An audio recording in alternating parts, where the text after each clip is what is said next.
Hello, this is Sridhar. I'm going to explain about the topic of allies. In this, I have to discuss about the what is an ally, why ally, examples of ally, and properties of ally, pure metal and ally differences. Okay, in this topic, we have to discuss about these topics. Introduction. What is an ally?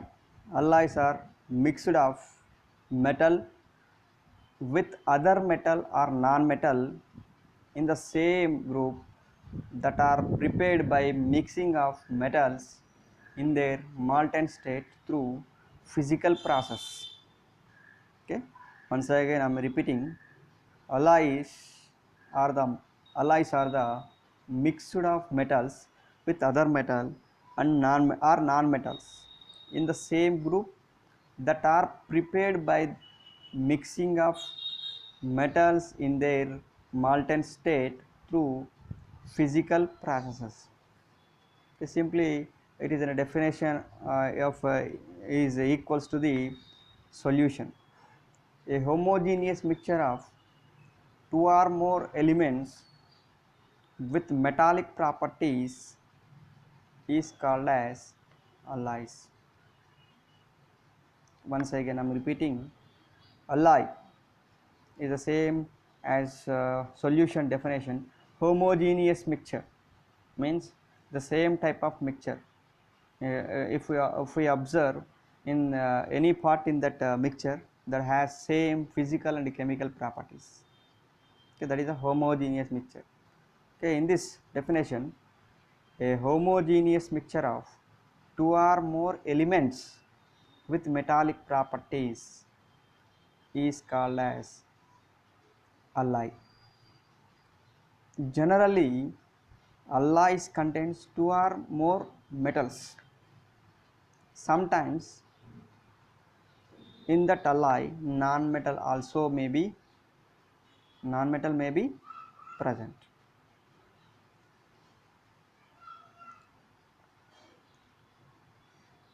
The aim in making alloy is to increase the hardness and strength of a metal,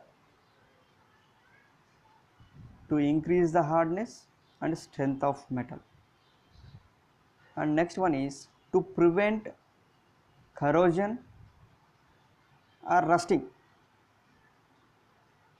and next one is to improve the appearance of the metal surface, and one more is there. Mostly the metals are usually used commercially in the form of alloys due to the some kind of properties. That is, alloys are harder and more malleable and ductile than the metals. We discussed in the last uh, topic what is a malleable, what is a ductile property. Malleable means we can make into the another shape of the products without breaking and cracking of the metal, and ductile, this can maybe makes into the thin wires. Okay, alloys are harder and also more malleable and ductile than the metals, and these alloys are having the lower melting point and than that of the component metals. When we take the two metals, in that its two metals melting point is lower than those metals the alloys is having. The two if we have to take any alloy, if it contains two metals, those melting point is high than the alloys melting point. Okay, alloys are the very less reactive, when hence the corrosion resistance, hence those alloys are having the corrosion resistance. In individual state the metals are more reactive. When it is combining with another metals or non-metals, those alloys are having the less reactive nature, then also it is having more corrosion resistance. And these metals are having the low thermal and electrical conductivities, low thermal and electrical conductivity. And also to improve the to improve the appearance of the metal surface, to improve the appearance of the metal surface also, we have to make the metals into the alloys. And next one is importance and uses of the alloys. Mainly these metals are alloys are used in the military, aircraft, commercial, industrial and manufacturing applications. Manufacturing applications. Industrial of making coins, turbines, pipes and blades.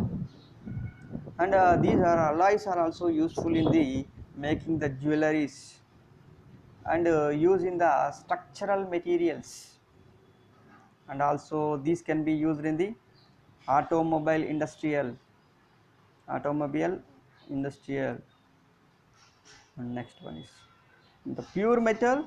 The difference between the pure metal and alloys are, in the pure metal the arrangement of atoms in the pure metal is like this. Arrangement of the pure metals are closed with one another, then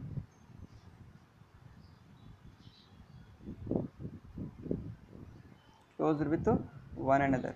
In alloy state, these can be say randomly adjusted with one another.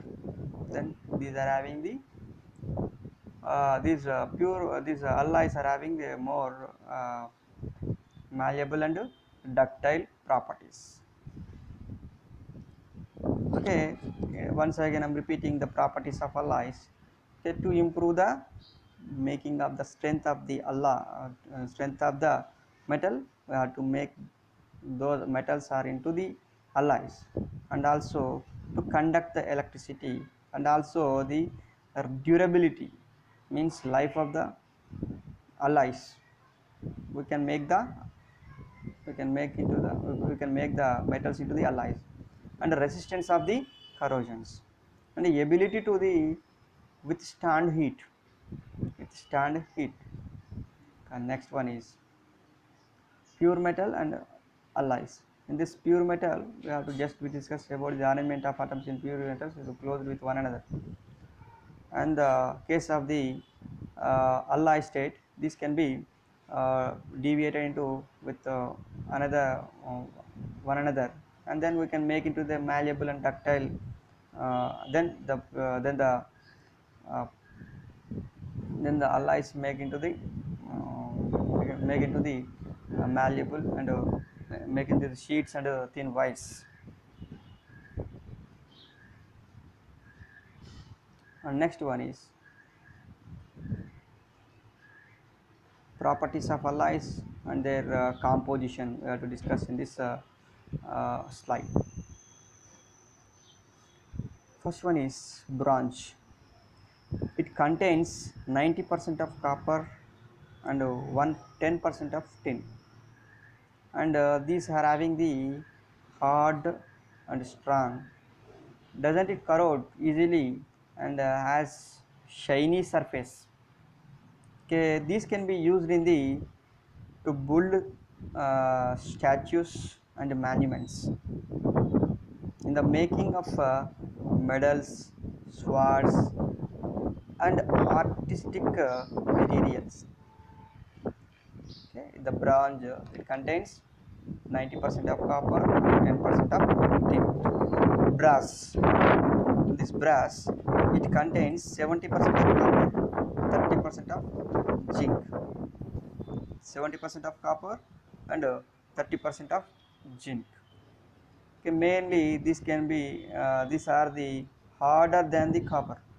Brass is having harder than the copper, and this can be used in the making of musical instruments and kitchenware,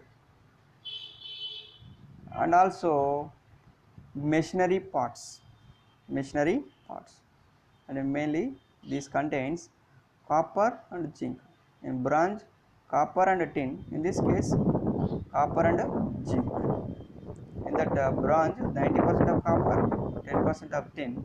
In the brass, it is 70% of copper and 30% of zinc. And next one is steel.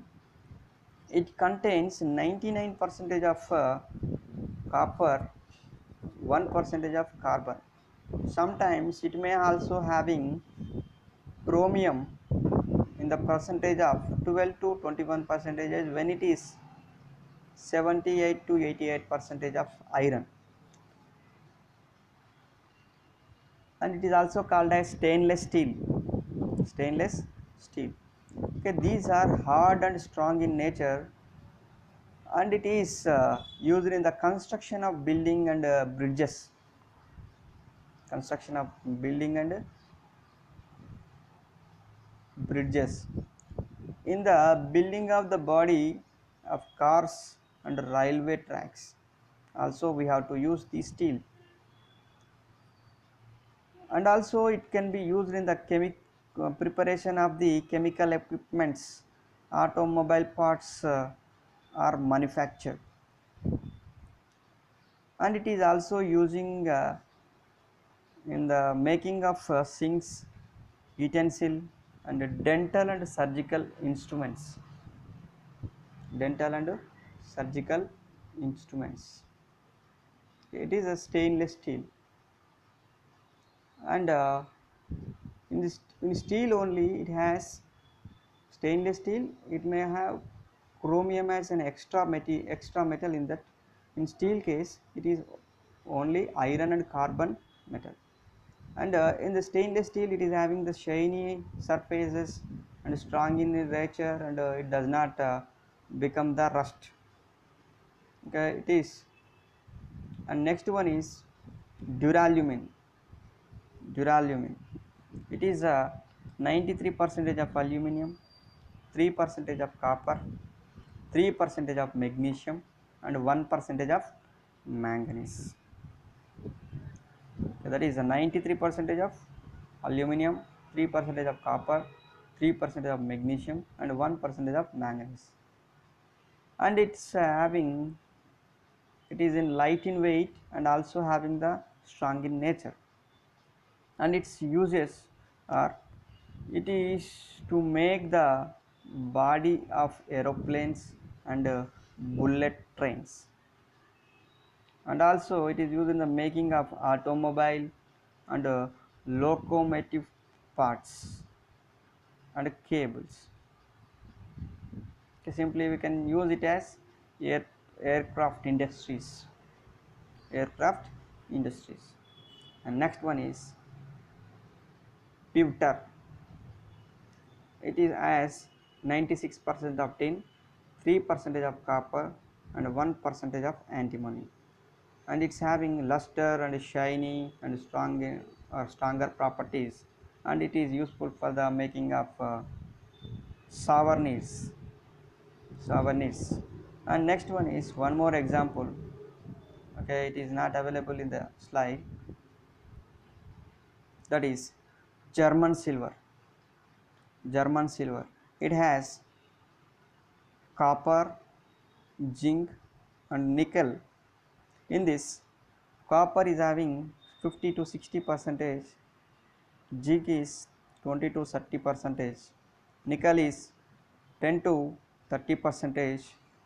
Okay, and it is useful for the making of utensils and ornaments, and also it is useful for the making of resistance coils. Resistance coils. And one more example, one more alloy is there, nichrome.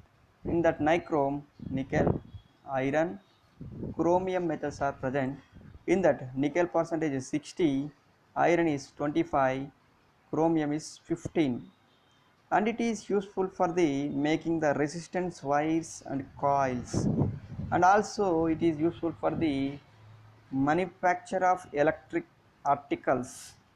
Okay, once again I'm repeating, German silver is containing the copper, zinc, nickel. Copper is 50 to 60 percentage, zinc is 20 to 30, nickel is 10 to 30 percentage. In that nichrome, nickel, iron and chromium, in that nickel 60 percentage, iron is 25 percentage, chromium is 15 percentage. Okay, then these are the different types of alloys and their composition, properties and uses. Thank you.